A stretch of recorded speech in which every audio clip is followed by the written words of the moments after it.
Hello प्यारे दोस्तों। तो एक बार फिर स्वागत है आपके अपने YouTube channel physics by principle पे। तो इससे पहले हम लोगों ने अध्ययन किया था अवतल दर्पण क्या होता है। अवतल दर्पण से संबंधित कुछ हमने परिभाषा के बारे में अध्ययन किया था। आज हम लोग आते हैं हमारा उत्तल दर्पण क्या होता है। ठीक, तो हम लोगों ने अवतल दर्पण क्या पढ़ा था। अवतल दर्पण में हमने देखा था कि जब प्रकाश का परावर्तन किसी गोली दर्पण के दबे हुए तल से हो। कहाँ से? जब प्रकाश का परावर्तन किसी गोलीय दर्पण के दबे हुए तल से होता था तो उसे हमने क्या कहा था? अवतल दर्पण। तो आज हम लोग पढ़ेंगे उत्तल दर्पण। उत्तल दर्पण क्या होता है? जब प्रकाश का परावर्तन किसी गोलीय दर्पण के उभरे हुए पृष्ठ से, कहाँ से?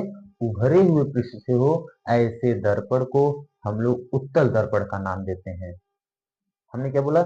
जब प्रकाश का परावर्तन किसी गोलीय दर्पण के उभरे हुए पृष्ठ से होता है, ऐसे दर्पण को हम लोग उत्तल दर्पण कहते हैं। ठीक, तो हम लोग यहाँ देख भी सकते हैं, यह कोई गोली दर्पण है। इसका अगर परावर्तन, अब यह गोली दर्पण में जो भी प्रकाश आ रहा है, इसका परावर्तन कहाँ हो रहा है? उभरे हुए पृष्ठ से। आप लोग ध्यान से देखिए, यह पृष्ठ कैसा है? बाहर की ओर उभरा हुआ है। ऐसे दर्पण को हम लोग उत्तल दर्पण या कॉन्वेक्स मिरर कहते हैं। ठीक, तो हम लोगों ने अवतल दर्पण, आप लोग थोड़ा अंतर अगर उस समझिए तो ऐसे था, अगर यह कोई गोली दर्पण है, अगर इसमें प्रकाश का परावर्तन दबे हुए तल से होता था, इस वाले तल से जो अंदर की ओर है, इस दर्पण को हम लोग अवतल दर्पण कहते थे, क्योंकि प्रकाश का परावर्तन इसमें दबे हुए तल से हो रहा है और इसमें प्रकाश का परावर्तन उभरे हुए तल से हो रहा है। इसलिए इस दर्पण को हम लोग उत्तल दर्पण का नाम देते हैं। तो याद रखना है कि जब कोई प्रकाश का परावर्तन किसी गोली दर्पण के उभरे हुए पृष्ठ से, यानी बाहर वाले पृष्ठ से अगर होता है, ऐसे दर्पण को हम लोग उत्तल दर्पण कहते हैं।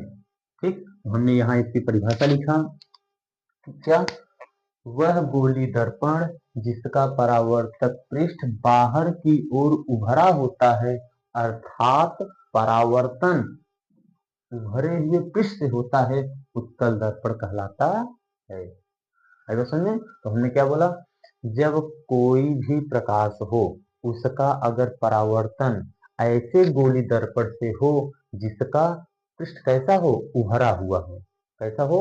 उभरा हुआ हो। ऐसे गोली दर्पण को हम लोग उत्तल दर्पण कहते हैं। ठीक ना? तो ये था हमारा उत्तल दर्पण की वह गोली दर्पण जिसमें प्रकाश का परावर्तन उस गोली दर्पण के अगर उभरे हुए पृष्ठ से हो रहा है, ऐसे गोली दर्पण को हम लोग उत्तल दर्पण का नाम देते हैं। तो हमें उम्मीद है कि आप लोगों को उत्तल दर्पण की परिभाषा और ये फिगर समझ में आया होगा। अब हम लोग इससे संबंधित, जैसे हम लोगों ने अवतल दर्पण से संबंधित कुछ परिभाषाएं को पढ़ा था, वैसे उत्तल दर्पण से संबंधित भी हम लोग कुछ परिभाषा को अध्ययन करेंगे और समझेंगे। ठीक, चलिए आगे बढ़ते हैं। चलिए हम लोग देखते हैं कि उत्तल दर्पण से संबंधित कौन कौन सी परिभाषाएं हैं। पहला है हमारा दर्पण का ध्रुव। क्या है? दर्पण का ध्रुव। तो दर्पण का ध्रुव क्या होता है? उत्तल दर्पण के जो परावर्तक पृष्ठ होता है, उत्तल दर्पण का जो परावर्तक पृष्ठ होता है, उस पृष्ठ का मध्य बिंदु, क्या हमने बोला? जो उत्तल दर्पण होता है, उस उत्तल दर्पण का जो परावर्तक पृष्ठ होता है, उस परावर्तक पृष्ठ के मध्य बिंदु को हम लोग उत्तल दर्पण का ध्रुव कहते हैं। इसको हम लोग P से प्रदर्शित करते हैं। किससे? P से। आइए देखते हैं, हमने लिखा यह हमारा कौन सा दर्पण है? उत्तल दर्पण। क्यों? क्योंकि इसमें जो परावर्तक पृष्ठ कैसा है? बाहर की तरफ उभरा हुआ है, इसलिए ऐसे दर्पण को हम क्या नाम देंगे? उत्तल दर्पण। तो यह जो हमारा उत्तल दर्पण है, इसका यह जो मध्य बिंदु है, यह जो परावर्तक पृष्ठ है, इसका यह मध्य बिंदु, इस मध्य बिंदु को हम लोग दर्पण का ध्रुव कहते हैं। इसे हम P से प्रदर्शित करते हैं। आइए समझे, जैसा कि हमने लिखा है, दर्पण का ध्रुव क्या होता है? गोलीय दर्पण के परावर्तक पृष्ठ के मध्य बिंदु को, यह गोली दर्पण है, इसका ये इधर वाला परावर्तक पृष्ठ है, उस परावर्तक पृष्ठ का यह जो मध्य बिंदु है, मध्य बिंदु P, इसे हम किससे दर्शाते हैं? P से। मध्य बिंदु दर्पण का ध्रुव कहते हैं, इसे हम P से प्रदर्शित करते हैं। आई तो समझ में? तो ये था हमारा दर्पण का ध्रुव कि उत्तल दर्पण के परावर्तक पृष्ठ का जो मध्य बिंदु होता है उसे हम लोग दर्पण का ध्रुव कहते हैं। ठीक, अगला है हमारा वक्रता केंद्र, सेंटर ऑफ कर्वेचर।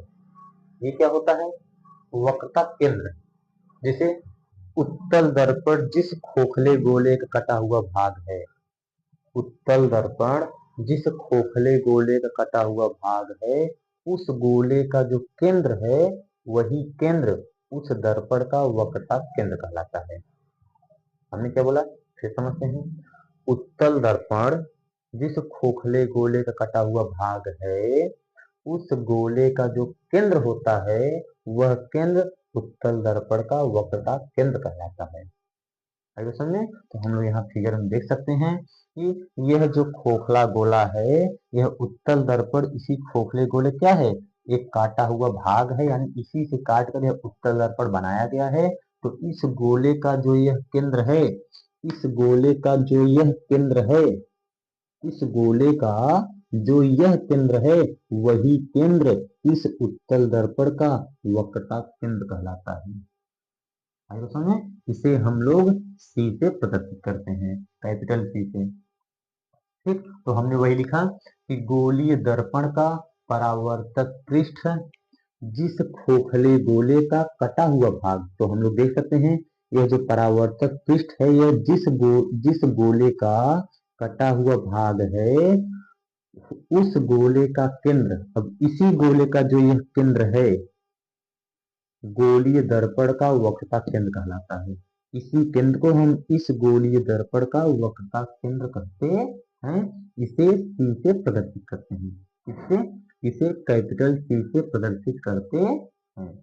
ठीक, ये था हमारा वक्रता केंद्र कि किसी भी खोखले गोले का कटा हुआ वह भाग, अब उसका वक्रता केंद्र क्या होगा, जो गोले की जो गोले का केंद्र होगा वही केंद्र उस उस उत्तल दर्पण का वक्रता केंद्र कहलाता है। इसे हम लोग सी से प्रदर्शित करते हैं।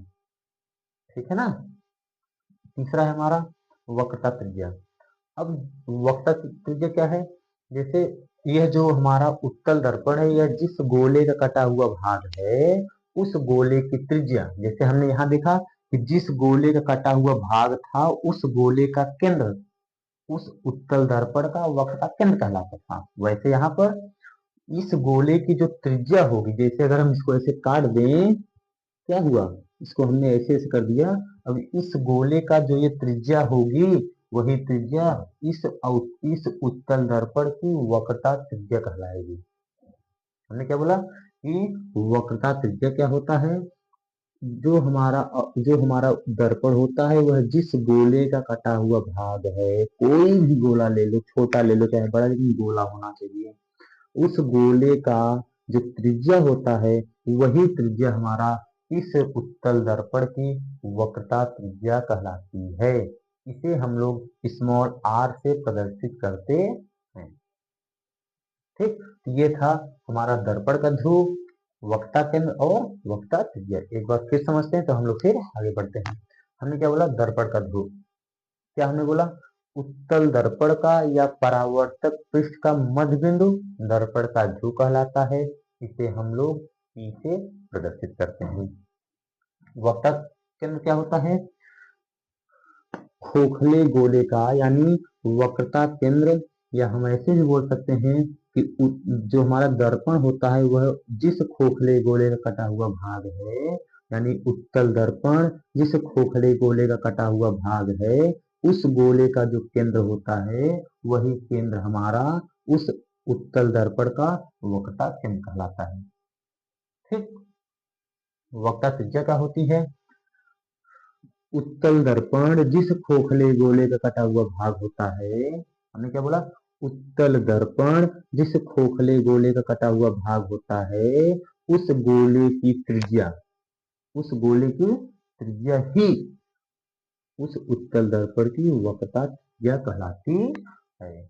ठीक, ये था हमारा उत्तल दर्पण से संबंधित 3 परिभाषाएं। अभी हम लोग और आगे अध्ययन करेंगे। तो चलिए आगे बढ़ते हैं। तो जैसा कि हम लोगों ने 3 देखा, अब हम लोग चौथा देखते हैं। हमारा अगला क्या है? अभिलंब। अभिलंब क्या होता है? परावर्तक पृष्ठ का कोई भी एक बिंदु, चाहे जहां, परावर्तक पृष्ठ के किसी भी एक बिंदु से उसके वक्रता केंद्र, ये क्या है इसका? ये इसका है वक्रता केंद्र C। परावर्तक पृष्ठ के किसी भी बिंदु से उस वक्रता केंद्र को मिलाने वाली रेखा उस बिंदु पर अभिलंब होती है। हमने क्या बोला? कोई भी परावर्तक पृष्ठ पर एक बिंदु ले लो, चाहे जहां जहां तुम्हारा मन करे, कोई भी एक बिंदु ले लो, उस बिंदु से वक्रता केंद्र को जो रेखा मिलाएगी वह रेखा उस बिंदु पर अभिलंब कहलाएगी। ठीक है ना? तो मान लिया हमने एक पॉइंट यहाँ लिया, इस पॉइंट से हमने वक्रता केंद्र को एक रेखा खींचा, तो यह जो रेखा है वह इस पे क्या है? अभिलंब। एक हमने यहाँ बिंदु मान लिया, वह भी इस पे अभिलंब है, यह भी इस पे अभिलंब है और यह भी इस पे अभिलंब है। इसका मतलब है कि परावर्तक पृष्ठ पर कोई भी एक बिंदु लेने पर अगर वह बिंदु से हम उसके वक्रता केंद्र को मिलाते हैं तो वह जो रेखा होगी वह रेखा उस बिंदु पर अभिलंब होती है। तो हमने क्या लिखा? गोलीय दर्पण के किसी बिंदु को, कोई भी बिंदु ले लो, वक्रता केंद्र से मिलाने वाली रेखा और वक्रता केंद्र से मिलाने वाली जो ये सब रेखाएं हैं उस बिंदु पर अभिलंब होती है। ये है हमारा अभिलंब। आइए समझे आगे क्या है? मुख्य अक्ष।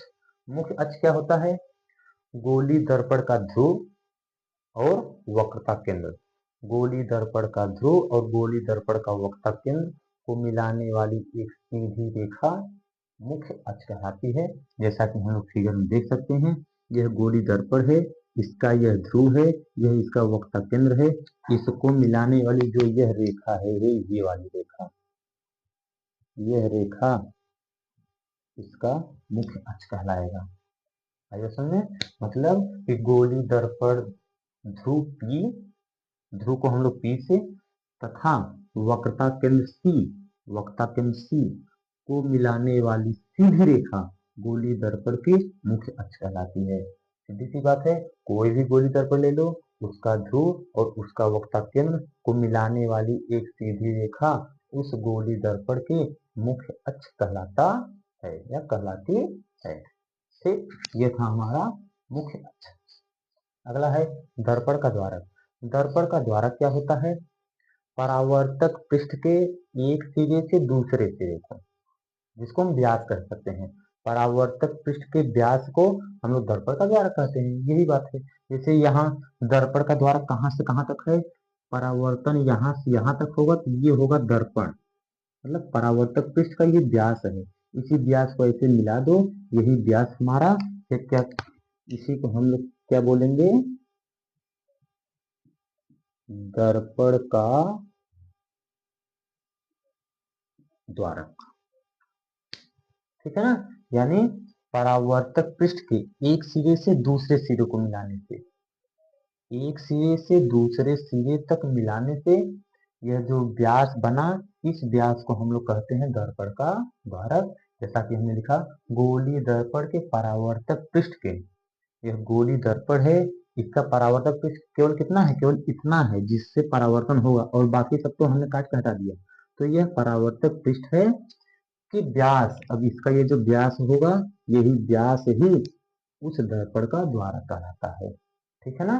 तो हमने क्या बोला कि जो दर्पण का द्वारक होता है वह परावर्तक पृष्ठ को एक सिरे से दूसरे सिरे तक मिलाने वाली एक सीधी रेखा होती है, उसी को हम लोग दर्पण का द्वारक कहते हैं। ये था हमारा अभिलंब, मुख्य अक्ष और दर्पण का द्वारक। अभिलंब हमने क्या बताया? किसी भी दर्पण के एक बिंदु से उसके वक्रता केंद्र को मिलाने वाली सीधी रेखा उस बिंदु पर अभिलंब होती है। हमने मुख्य अक्ष क्या बताया कि उस दर्पण का ध्रुव और उस दर्पण का वक्रता केंद्र को मिलाने वाली एक सीधी रेखा उसका मुख्य अक्ष कहलाती है। और अगला हमने दर्पण का द्वारक क्या बताया? परावर्तक पृष्ठ के एक सिरे से दूसरे सिरे को मिलाने वाली एक सीधी रेखा, या बोल सकते हैं उसका व्यास, दर्पण का द्वारक कहलाता है। ठीक, ये था हमारा 6, 4, 5, 6 3 और हैं, इसको भी हम लोग बारी बारी से अध्ययन करते हैं। चलिए आगे बढ़ते हैं। तो 6 नंबर बाद अब हमारा अगला आता है 7वां नंबर। ये क्या है? मुख्य फोकस। मुख्य फोकस क्या होता है? उत्तल दर्पण के मुख्य अक्ष के समांतर चलने वाली प्रकाश किरण। क्या हमने बोला? उत्तल दर्पण के मुख्य अक्ष के समांतर चलने वाली प्रकाश किरण परावर्तन के पश्चात जिस बिंदु पर मिलती हुई प्रतीत होती है, उस बिंदु को हम लोग उत्तल दर्पण के मुख्य फोकस कहते हैं। जैसा कि हम लोग फिगर में देख सकते हैं कि यह उत्तल दर्पण है। इसके मुख्य अक्ष के समांतर आने वाली प्रकाश की किरण परावर्तन के पश्चात जिस बिंदु पर मिलती हुई प्रतीत होती है, यहाँ पर वास्तव नहीं मिल रहा है, यहाँ पर ये पीछे बढ़ाने पर हमें मिलती हुई प्रतीत हो रही है। तो इस इस बिंदु को हम लोग उत्तल दर्पण की फोकस, मुख्य फोकस कहते हैं। हमने क्या लिखा? उत्तल दर्पण के मुख्य अक्ष के समांतर आने वाली प्रकाश किरणें उत्तल दर्पण से परावर्तन के पश्चात मुख्य अक्ष के जिस बिंदु पर, तो हम लोग देख सकते हैं मुख्य अक्ष के समांतर आने वाली प्रकाश किरणें परावर्तन के पश्चात मुख्य अक्ष के जिस बिंदु पर मिलती हुई प्रतीत होती है। मिलती हुई क्या हो रही है? प्रतीत हो रही है। मिलती हुई प्रतीत होती उस बिंदु को उत्तल दर्पण का मुख्य फोकस कहते हैं। इसे कैपिटल एफ से प्रदर्शित करते हैं। तो हम क्या कह सकते हैं कि उत्तल दर्पण के मुख्य अक्ष के समांतर आने वाली प्रकाश किरण परावर्तन के पश्चात जिस बिंदु पर हमें मिलती हुई प्रतीत होती है, उस बिंदु को हम लोग उत्तल दर्पण के मुख्य फोकस कहते हैं। इसे हम लोग कैपिटल एफ से प्रदर्शित करते हैं। किससे? कैपिटल एफ से। ठीक, ये था हमारा मुख्य फोकस। अगला पॉइंट है 8वां, फोकस दूरी। फोकस दूरी क्या होती है? उत्तल दर्पण के ध्रुव, उत्तल दर्पण के ध्रुव और उत्तल दर्पण के मुख्य फोकस, उत्तल दर्पण के ध्रुव और उत्तल दर्पण के मुख्य फोकस के बीच की न्यूनतम दूरी या बीच की सीधी दूरी या बीच की दूरी को हम लोग फोकस दूरी कहते हैं। इसे हम कैपिटल एफ से, इसे हम स्मॉल एफ से प्रदर्शित करते हैं। तो हमने क्या बोला कि उत्तल दर्पण का ध्रुव, उत्तल दर्पण का ध्रुव और इसकी फोकस, इसके बीच की दूरी फोकस दूरी कहलाती है। तो हमने लिखा उत्तल दर्पण के ध्रुव तथा मुख्य फोकस के बीच की दूरी, उत्तल दर्पण के ध्रुव तथा मुख्य फोकस के बीच की दूरी को उत्तल दर्पण की फोकस दूरी कहते हैं। इसे स्मॉल एफ से प्रदर्शित करते हैं। ठीक, इसे हम लोग स्मॉल एफ से प्रदर्शित करते हैं। तो ये था हमारा फोकस दूरी। हम लोग 8वें पाते हैं, हमारा है फोकस तल। फोकस तल क्या होता है? ऐसा प्लेन जो मुख्य फोकस से होकर जाए तथा मुख्य अक्ष पर लंबवत हो, ऐसे तल को हम लोग फोकस तल कहते हैं। ठीक, हमने क्या लिखा? वह तल जो मुख्य फोकस से गुजरता है, मुख्य फोकस से गुजरता है तथा मुख्य अक्ष के लंबवत होता है, मुख्य अक्ष के लंबवत होता है, दर्पण का फोकस तल कहलाता है। ठीक, ये था हमारा मुख्य फोकस, फोकस दूरी और फोकस तल। ठीक, तो अब हम लोग कुछ इंपॉर्टेंट बात को आगे देखते हैं जो हमें याद रखना है। चलिए आगे बढ़ते हैं। तो चलिए हम कुछ इंपॉर्टेंट बात के बारे में जानते हैं और कुछ नोट जो हमें हमेशा याद रखनी है। वो बात क्या क्या है? हमने लिखा है अवतल दर्पण के लिए फोकस वास्तविक होता है, उत्तल दर्पण के लिए फोकस आभासी होता है। इसका मतलब क्या है? जैसा कि हम लोग देख सकते हैं, ये हमने कौन सा दर्पण बनाया है? अवतल दर्पण। क्यों? क्योंकि इसमें जो परावर्तन हो रहा है वो दबे हुए तल से हो रहा है। तो हम लोग देख सकते हैं कि समांतर आने वाली प्रकाश किरणें परावर्तन के बाद जिस बिंदु पर वास्तव में मिले, क्या हमने बोला? समांतर आने वाली प्रकाश किरण अपवर्तन के बाद, परावर्तन के बाद जिस बिंदु पर वास्तव में मिलती हैं, उस बिंदु को हम लोग उसकी और उस अवतल दर्पण की फोकस कहते हैं। और ये वास्तविक है। क्यों? क्योंकि यहाँ पर प्रकाश किरणें वास्तव में मिल रही हैं। जबकि हम लोग यहाँ देख सकते हैं उत्तल उत्तल दर्पण क्या है?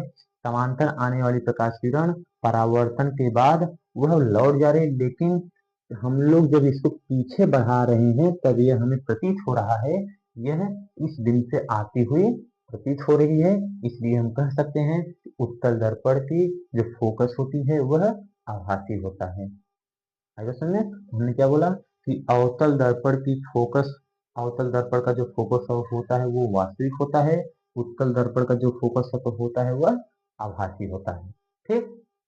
और एक नोट हमने और लिखा है, अवतल दर्पण में फोकस दर्पण के सामने, जैसा कि हम लोग देख सकते हैं अवतल दर्पण में जो फोकस है वो अवतल के सामने है, दर्पण के सामने है, जबकि उत्तल दर्पण में फोकस दर्पण के पीछे होता है। जबकि हम लोग देख सकते हैं कि उत्तल दर्पण में जो फोकस है वो दर्पण के पीछे है। तो दोनों मिलाकर हम कह सकते हैं कि अवतल दर्पण का जो फोकस होता है वो वास्तविक और दर्पण के सामने होता है, जबकि उत्तल दर्पण का जो फोकस होता है वह आभासी और दर्पण के पीछे होता है। ठीक। बहुत इंपॉर्टेंट है ये, आप लोग याद रखना, क्योंकि ऑब्जेक्टिव में कभी कभी पेपर में पूछ लेता है। तो हमें उम्मीद है कि आप लोगों को और उत्तल दर्पण और उत्तल दर्पण से संबंधित परिभाषाएं और इम्पोर्टेंट बात ये और ये एक नोट जो हमने लिखा आप लोगों को अच्छे समझ में आया होगा। तो हमें उम्मीद है अगर वीडियो अच्छी लगे आप लोग लाइक करिए, अपने दोस्तों के साथ शेयर करिए और सब्सक्राइब करिए। धन्यवाद।